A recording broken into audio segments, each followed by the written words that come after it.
이 복된 주일에 허락하신 하나님의 말씀 함께 보겠습니다. 마태복음 7장 15절에서 20절 말씀입니다. 거짓 선지자들을 삼가라. 양의 옷을 입고 너희에게 나아오나 속에는 노략질하는 일이라. 그들의 열매로 그들을 알지니 가시나무에서 포도를 또는 엉겅퀴에서 무화과를 따겠느냐. 이와 같이 좋은 나무마다 아름다운 열매를 맺고 못된 나무가 나쁜 열매를 맺나니. 좋은 나무가 나쁜 열매를 맺을 수 없고 못된 나무가 아름다운 열매를 맺을 수 없느니라. 아름다운 열매를 맺지 아니하는 나무마다 찍혀 불에 던져지느니라. 이러므로 그들의 열매로 그들을 그들을 알리라. 알리라. 아멘. 아멘. 저는 얘기한 주일에 주신 말씀을 힘입어서 열매 시리즈 첫 번째 시간으로 좋은 나무 아름다운 열매라는 제목으로 말씀을 증거하고자 합니다. 미국의 유명한 시인이죠. 라이프 왈도 에머슨은 이런 말을 했습니다. 나무가 과일을 맺듯이 인간은 믿음의 열매를 맺어야 한다. 이 풍성한 가을의 계절이 오니까 마음에 더 와닿는 말씀인 것 같습니다. 다들 잘 아시겠지만 성경은 하나님을 농부로 또 우리를 나무로 곳곳에서 비유하죠.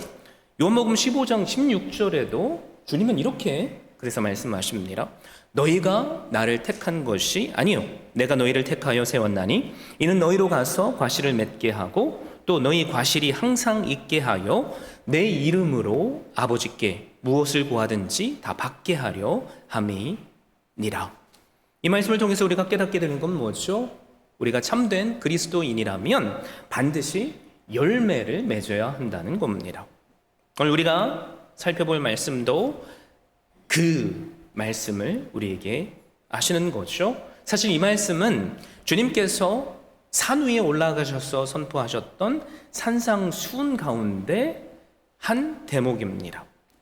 산상수훈, 산 위에서 주님께서 제자들에게 전하신 설교라고 할 수 있습니다. 마태복음 5장에서 7장까지 기록된 말씀인데요. 그냥 짧게 요약하면 참된 그리스도인으로서 우리가 이 땅에서 어떻게 살아가야 할 것인가에 관한 말씀입니다. 그런데 그렇게 살고자 하면 우리를 항상 유혹하는 어둠의 세력들이 있죠. 예수님 때에도 또 오늘 사는 이 땅에도 거짓 선지자들이 있습니다. 그러므로 우리가 그 어둠의 세력에 미혹되지 않고 어떻게 참된 그리스도인으로 살아야 할지 주님께서 분별하도록 주신 말씀입니다. 자, 그렇다면 우리가 첫 번째로 생각해 봐야 할 것이 있죠. 과연 참된 그리스도인은 어떤 사람일까? 오늘 주신 말씀으로 우리가 깨닫게 되는 게 뭐죠? 참된 그리스도인은 좋은 열매를 맺는 나무와 같다는 겁니다. 그래서 16절에서 18절 말씀이 우리로 이것을 깨닫게 해주시죠. 제가 여러분께 읽어드립니다. 그들의 열매로 그들을 알지니 가시나무에서 포도를 또는 엉겅퀴에서 무화과를 따겠느냐. 이와 같이 좋은 나무마다 아름다운 열매를 맺고 못된 나무가 나쁜 열매를 맺나니 좋은 나무가 나쁜 열매를 맺을 수 없고 못된 나무가 아름다운 열매를 맺을 수 없느니라.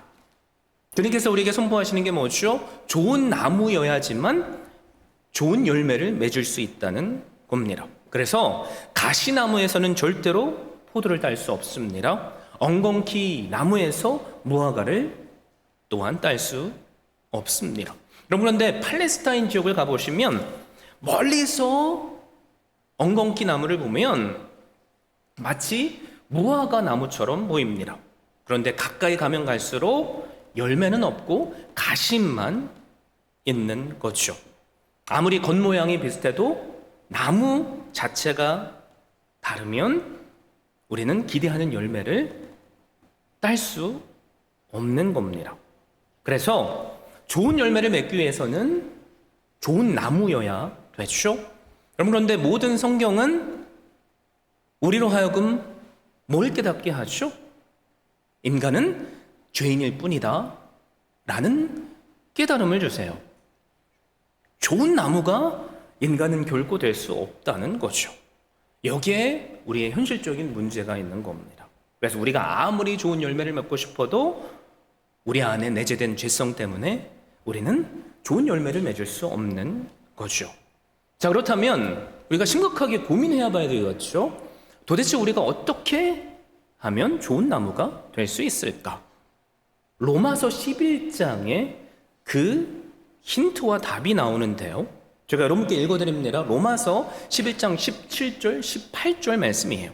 또한 가지 얼마가 꺾이었는데 돌감람 나무인 내가 그들 중에 접붙임이 되어 참감람 나무 뿌리의 진액을 함께 맞는 자가 되었은즉 그 가지들은 향하여 자랑하지 말라. 자랑할지라도 내가 뿌리를 보존하는 것이 아니요 뿌리가 너를 보존하는 것이니라. 여러분, 좋지 않은 나무가 좋은 나무가 될 수 있는 비결은 사실 하나밖에 없어요. 접붙임을 받는 겁니다. 사람으로 비교하면 죄인이었던 한 사람이 죄를 회개하고 예수 그리스도를 믿으면 좋은 그리스도인이 될 수 있다는 거죠. 그 이유가 무엇입니까? 우리의 믿음의 뿌리 되시는 예수 그리스도께서 우리를 영원토록 보존해 주시기에 그렇습니다. 그래서 우리가 너무나도 잘 알고 있는 말씀이죠. 로마서 3장 28절은 뭐라고 선포해요? 그러므로 사람이 의롭다 하심을 얻은 것은 율법의 행위에 있지 않고 믿음으로 되는 줄을 우리가 인정하노라. 여러분, 우리가 아무리 선행을 쌓으려고 해도 우리는 완전한 사람이 될 수 없습니다. 그래서 율법을 더욱더 열심히 지키려는 행위로는 의로워질 수 없는 거죠. 하나님의 시선에서 율법을 99개 지키는 자와 하나밖에 못 지키는 자는 여전히 죄인일 뿐이죠. 하나님께서 원하시는 것은 뭐예요? 100%의 완전한 의입니다. 그래서 고린도후서 5장 21절은 뭐라고 선포하죠? 하나님이 죄를 알지도 못하신 이를 우리를 대신하여 죄로 삼으신 것은 우리로 하여금 그 안에서 하나님의 의가 되게 하려 하심이라 라고 선포합니다. 여러분, 우리에게 주시는 하나님의 완성된 사랑이 뭘까요? 죄인인 우리가 의인이 되게 하시는 하나님의 사랑이 뭘까요? 완전한 의인 되시는 예수 그리스도를 이 땅에 보내셔서 우리의 모든 죄를 그분이 지시고 죽게 하시는 십자가의 길밖에 없어요. 여러분, 그래서 우리가 예수 그리스도께 접붙임 바 되기 위해서는 열심히 선행을 쌓는 것이 아니에요. 그죠? 나의 죄를 주님께서 다 가져가셨고 내가 치러야 할 죄값을 당신의 목숨으로 치러주셨다는 것에 감사하고 그분을 믿는 믿음으로 그분 앞에 나아가는 겁니다. 그러면 하나님께서 고린도후서 5장 21절의 말씀처럼 우리가 주님 안에 거하기에 접붙임 되었기에 우리를 의인으로 인정해 주십니다. 그래서 우리는 오직 예수 그리스도를 믿는 그 순간부터 좋은 나무로서 앞으로 열매를 맺을 수 있는 거죠. 여러분, 그런데 나무가 좋은 나무에 접붙임 바 됐다고 당장 그 즉시 좋은 열매를 맺을 수는 없어요. 그걸 우리는 알아야만 합니다. 그래서 하나님은 인내하시는 거죠. 쉽게 표현하면 이런 거죠. 아이를 오랫동안 낳지 못하는 부부가 양자를 드리고자 고아원에서 한 아이를 입양했습니다. 여러분, 입양의 절차를 다 밟았으니까 법적으로는 아들이 즉시 된 거죠. 여러분, 그런데 그 아이의 모습엔 아들의 모습이 아직 보이지 않아요. 고아원에서 치열하게 살던 모습이, 습관이, 나쁜 버릇이 아이에게 남아 있습니다. 그 아이에게 나를 아빠라고 불러, 나를 엄마라고 불러 라고 말하지만 아이는 선뜻 아빠, 엄마라고 이야기할 수 없죠. 왜요? 서로를 신뢰하는 교제나 사랑의 관계가 아직 생겨나지 않았기 때문입니다. 여러분, 그런데 이 부부가 사랑으로 그 아이를 씻겨주고 그게 육신의 더러움이든 마음의 상처든 말이죠. 또 새로운 옷을 입혀준다면 마음의 육신의 새로운 옷을 말이죠. 그리고 사랑을 품고 그 가문의 전통과 가풍을 가르쳐주고 가족의 어엿한 일원으로 변화되도록 품어준다면 어떤 일이 벌어집니까? 고아였던 아이에게 부모가 생기는 거죠. 전에는 아빠, 엄마라고 부르는 것이 어색했는데 이제는 나도 모르게 아빠, 엄마라고 부르게 되는 그 날이 옵니다. 그래서 성경 말씀을 보세요. 하나님 아버지와 우리의 관계가 그렇대요. 그래서 사도 바울은 로마서 8장 29절, 30절에 이렇게 그 과정을 표현합니다. 하나님이 미리 아신 자들을 또한 그 아들의 형상을 본받게 하기 위하여 미리 정하셨으니 이는 그로 많은 형제 중에서 맏아들이 되게 하려 하심이니라. 또 미리 정하신 그들을 또한 부르시고 부르신 그들을 또한 의롭다 하시고 의롭다 하신 그들을 또한 영화롭게 하셨느니라. 여러분, 여기에서 입양된 우리의 모습을 볼 수 있죠. 예수 그리스도를 통해서 우리를 입양하셨죠. 그리고 예수 그리스도를 믿는 믿음을 인정하시고 우리를 의롭다 칭해 주셨습니다. 여러분, 그런데 우리가 그 순간부터 의로운 삶을 살 수 있는 건 아니에요. 그래서 칭의가 있다면 분명히 따라와야 할 게 있죠. 성화의 과정이 필요해요. 예수 그리스도를 날마다 닮아가는 과정이죠. 하나님을 과거에는 아빠, 아버지라고 부르지 못했는데 부어주시는 사랑을 날마다 누리니, 나로 새로운 사람이 되게 하시는 은혜를 누리니 그분 앞에 아빠, 아버지라고 고백하는 우리가 되게 하시는 겁니다. 그리고 결국에는 우리를 어느 자리까지 인도하시는데요? 칭의에서 성화의 과정을 통해서 우리를 영화로운 자리까지 인도하신답니다. 영화가 뭐예요? 영원히 의로 인정해 주시는 거죠.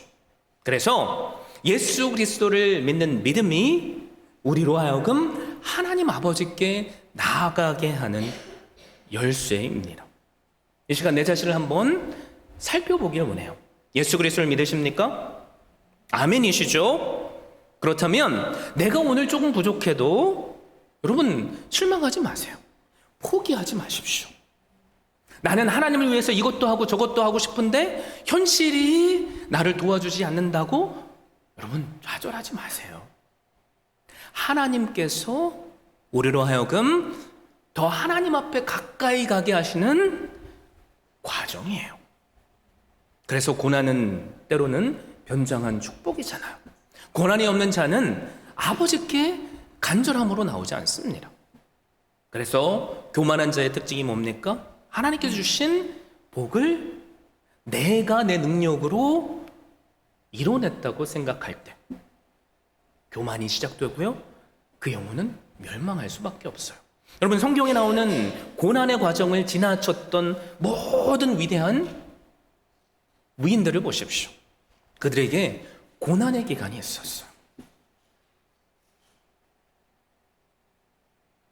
아브라함에겐 25년이라는 시간이 필요했고요. 모세에겐 40년이라는 시간이 필요했어요. 다윗도 마찬가지죠.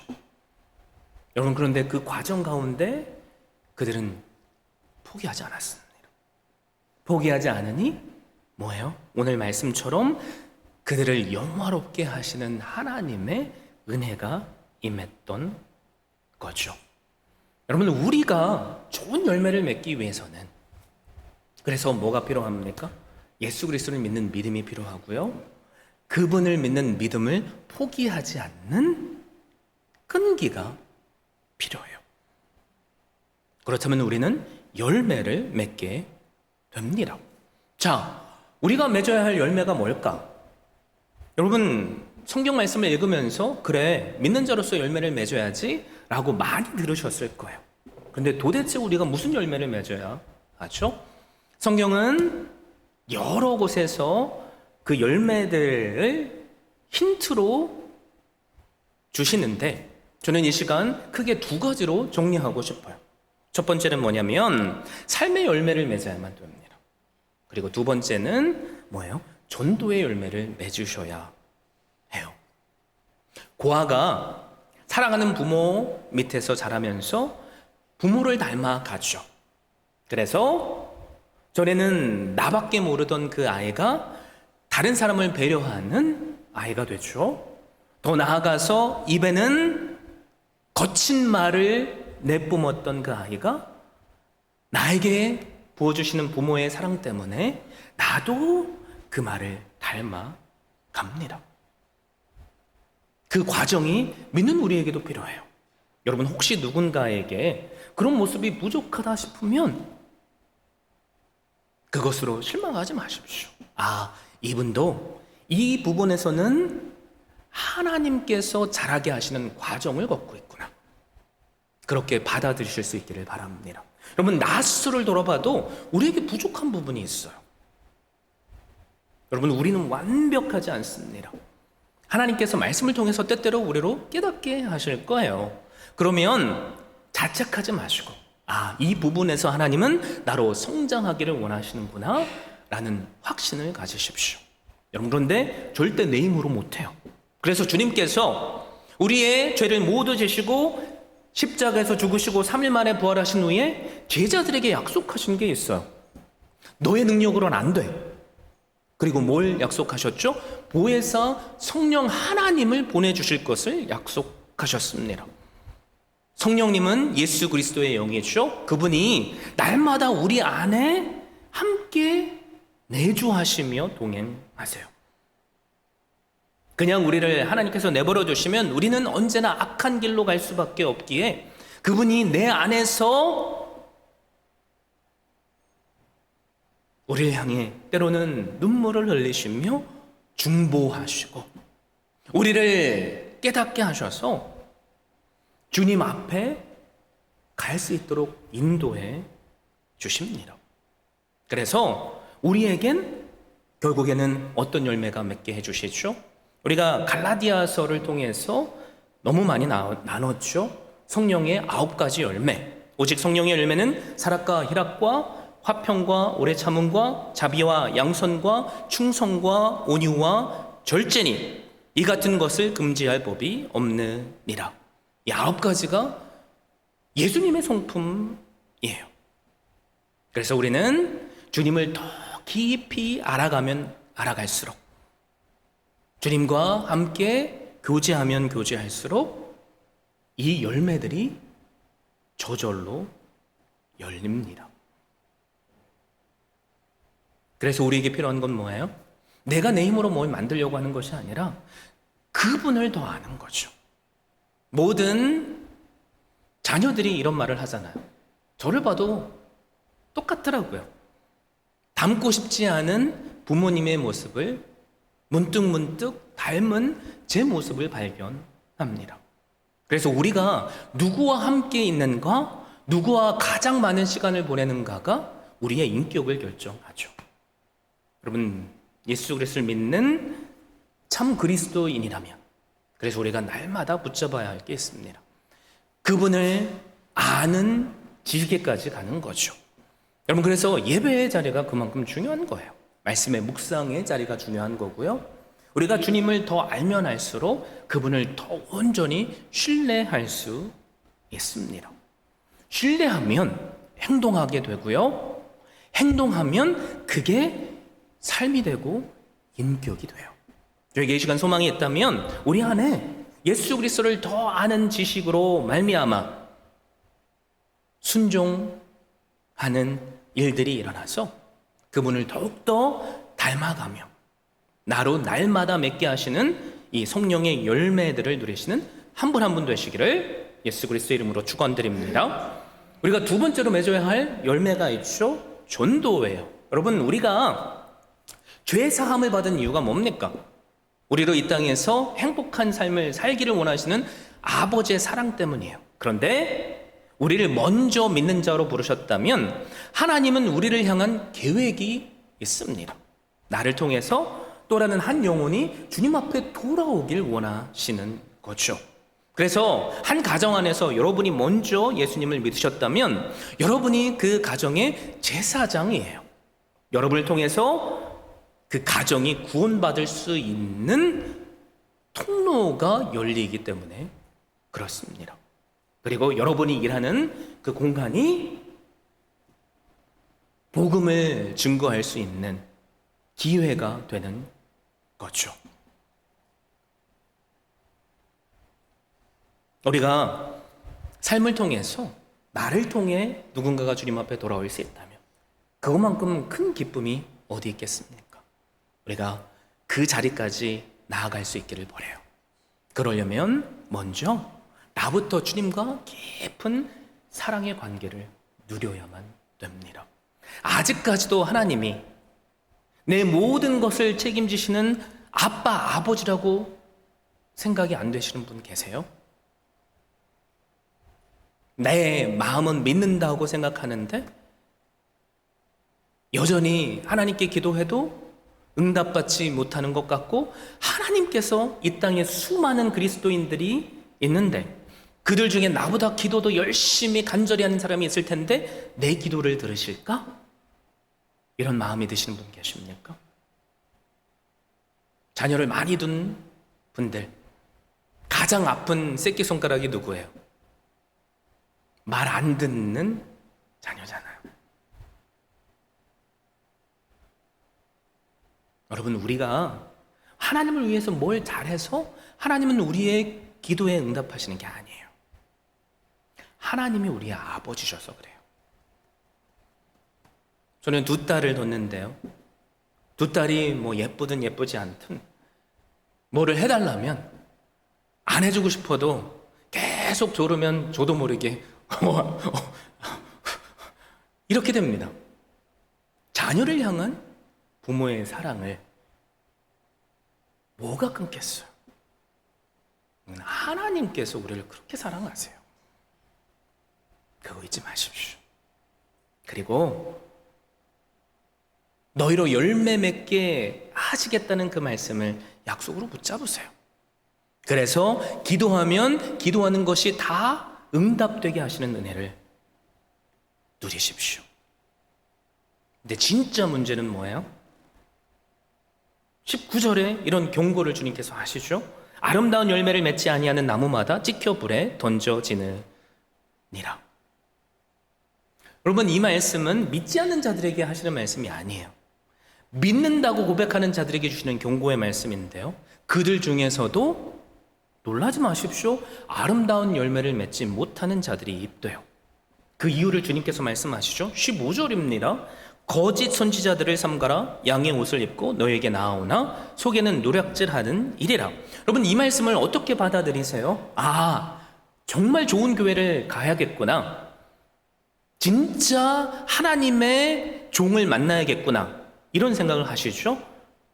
또 이단에 빠지면 절대 안 되겠구나, 이런 생각을 하실 겁니다. 맞아요.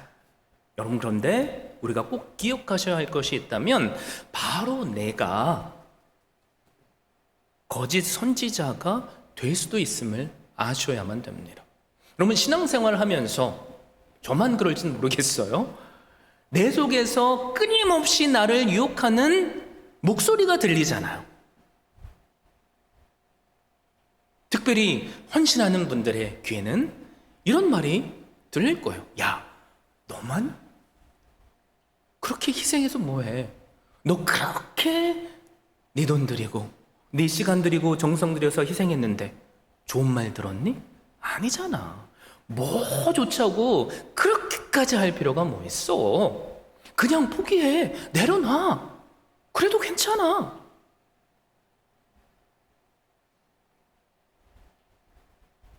여러분, 우리가 내 내면에서 들리는 그 목소리에 순종하면 어떻게 되죠? 나도 거짓 선지자에 걸려 넘어지는 한 사람이 될 수 있는 거예요. 그래서 우리는 하나님을 잘 믿지 않던, 내가 부족하다고 생각하던, 내가 믿음 생활을 잘하고 있다고 생각하던, 계속해서 내 안에서 들리는 뭐예요? 나로 거짓된 자리에 서게 하는 그 음성을 경계해야만 합니다. 그렇지 않으면 우리도 거짓 선지자들이 아닐지라도 나쁜 나무가 될 수 있는 거죠. 그래서 우리가 함께 읽지는 않았지만 여러분, 마태복음 7장 21절부터 주님께서 무슨 말씀을 하세요? 믿는 자들에게 하시는 말씀이에요. 나더러 주여 주여 하는 자마다 다 천국에 들어갈 것이 아니요 다만 하늘에 계신 내 아버지의 뜻대로 행하는 자라야 들어가리라.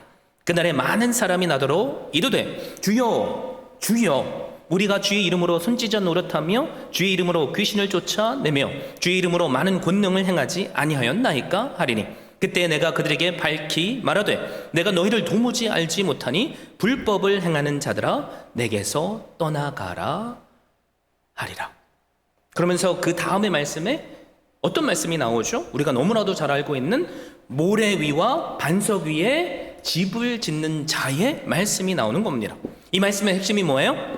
입술로 고백하는 고백만이 아니라 그 고백에 합당한 열매가 순종이라는 이름으로, 행동이라는 이름으로, 삶이라는 이름으로 나타나야 한다. 그래서 결론적으로 주시는 말씀이 뭐죠? 좋은 열매를 맺으려면 반석 위에 집을 세워야 한다. 여러분, 그 반석이 뭐예요? 예수 그리스도이십니다. 그래서 우리가 좋은 열매를 맺기 위해서는 사실 하나님께서 원하시는 것은 다른 게 아니에요. 지혜요? 여러분의 재능이요? 재물이요? 아닙니다. 우리가 예수님께 접붙임 바 되는 거예요. 그래서 요한복음 15장 말씀을 보면 예수님이 포도나무 가지로 이런 말씀을 하시잖아요. 나는 포도나무요 너희는 가지라. 그가 내 안에 내가 그 안에 거하면 사람이 열매를 많이 맺나니 나를 떠나서는 너희가 아무것도 할 수 없음이라. 그러면서 7절에 너희가 내 안에 거하고 내 말이 너희 안에 거하면 너희 안에 무엇이든지 원하는 대로 구하라. 그리하면 이루리라. 어디에서 주님께서 너 재능, 네 지혜, 네 돈 헌신해야 돼라고 말씀하시나요? 우리가 중창단이 오늘 정말로 아름다운 찬양을 했어요. 마지막 절에 무슨 찬양을 하셨습니까? 너희는 먼저 그의 나라와 그의 의를 구하라. 그러면서 따라오는 말씀이 뭐예요? 약속이 뭡니까? 그러면 내가 모든 것을 더해주리라. 여러분, 더해주시는 은혜가 뭐예요? 우리의 삶에 오늘 열매 맺게 해주시는 은혜잖아요. 여러분의 가정에 열매 맺기를 원하십니까? 여러분의 비즈니스에 열매가 맺혀지기를 원하십니까? 주님의 교회 안에 열매가 맺혀지기를 원하십니까? 아멘시라면 먼저 주님의 나라와 의를 구하십시오. 어떻게 해요? 주님의 말씀 안에 딱 붙어 계시면 돼요.